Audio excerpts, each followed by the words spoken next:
আমাদেরকে একদিনই বোন জানিয়েছেন এই বৃহস্পতিবার রাতে একটি আমল করে আল্লাহ তাআলা তার দোয়া কবুল করেছেন, তাকে গর্ভবতী করেছেন। আমি অনুরোধ করছি এই ছোট্ট দোয়ার আমলটি আপনারাও করবেন। তার জন্য ভিডিওটি শুরু থেকে শেষ পর্যন্ত মনোযোগ সহকারে দেখুন এবং আমলটি করার উদ্দেশ্যে দেখুন। এই ভিডিওটিতে একটি লাইক দিয়ে চ্যানেলটি সাবস্ক্রাইব করে রাখতে ভুলবেন না, কারণ এইরকম পরীক্ষিত আমলের ভিডিওগুলো যাতে আপনার মিস না হয় তার জন্য। চলুন ছোট্ট ভিডিওটি সম্পূর্ণ দেখি।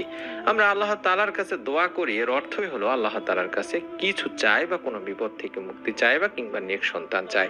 দোয়া শুধু দোয়া নয়, বরং দোয়াও একটি ইবাদত। হাদিসে এসেছে দোয়া একটি ইবাদত। অন্য আরেক হাদিসে বলা হয়েছে, রাসূল সাল্লাল্লাহু আলাইহি সাল্লাম বলেছেন, দোয়া শুধু ইবাদতই না, দোয়া ইবাদতের মগজ। তাই আমরা সব সময় সুখে দুঃখে আপদে বিপদে সবসময় আল্লাহ তাআলার কাছে দোয়া করব। দোয়া কবুল হওয়ার কিছু সময় রয়েছে, সেই সময়গুলোতে যদি আমরা দোয়া করি আল্লাহ তাআলা আমাদের দোয়া ইনশাআল্লাহ কবুল করবেন। বিশ্বনবী সাল্লাল্লাহু আলাইহি ওয়াসাল্লামকে একবার বলা হয়েছিল যে কোন সময় দোয়া বেশি কবুল করা হয় ইয়া রাসূলুল্লাহ সাল্লাল্লাহু আলাইহি সাল্লাম? তার উত্তরে তিনি বলেছিলেন, নামাজের পরবর্তী দোয়া এবং শেষ রাতের দোয়া বেশি কবুল করা হয়। বৃহস্পতিবারের রাতে আল্লাহ তাআলা আকাশের সব দরজা খুলে দেন মানুষের দোয়া তার কাছে পৌঁছানোর জন্য। তাই আমরা প্রতি বৃহস্পতিবারের রাতকে বেছে নিব মহান আল্লাহ তাআলার কাছে দোয়া করার জন্য। দুই হাত তুলে দোয়া করব, আল্লাহর কাছে আমাদের সব চাওয়াগুলো উপস্থাপন করব। নিঃসন্দেহে আল্লাহ তাআলা আপনার দোয়া শোনেন, আপনার ডাক শোনেন, সবার ডাক শোনেন, সবার দোয়াগুলি শোনেন। তাই এই গুরুত্বপূর্ণ রাতে আপনিও যে কোনো দোয়া করতে পারেন, নেক সন্তান লাভের দোয়াও করতে পারেন, আমল করতে পারেন।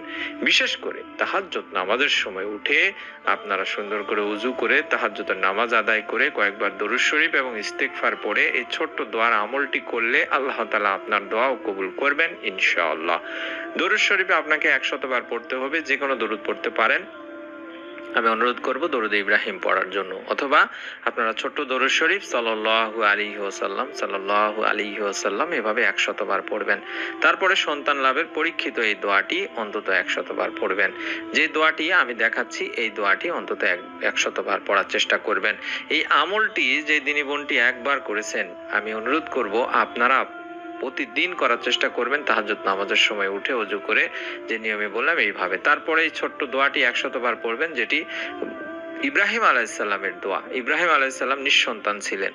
আল্লাহ তাআলার কাছে তিনি এই দোয়ার মাধ্যমে আল্লাহ তাআলার কাছে একটি নেক সন্তান কামনা করেছিলেন। আল্লাহ তাআলা তার দোয়াও কবুল করেছিলেন।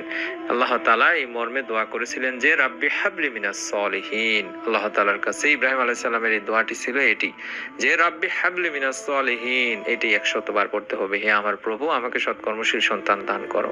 পবিত্র কোরআনুল কারীমের সূরা সফফাতের 100 নম্বর আয়াতে এই দোয়াটির কথা বলা হয়েছে।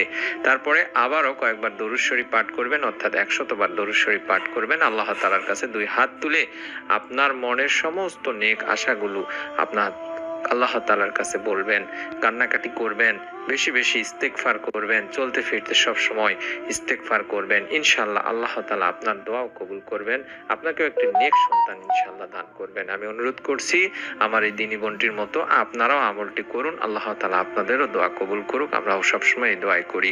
আমাদের দোয়ার অংশীদার হওয়ার জন্য আমাদের চ্যানেলের মেম্বার হয়ে যান। এই ভিডিওটিতে লাইক দিয়ে চ্যানেলটি সাবস্ক্রাইব করে বেল বাটনটি অন করে রাখুন।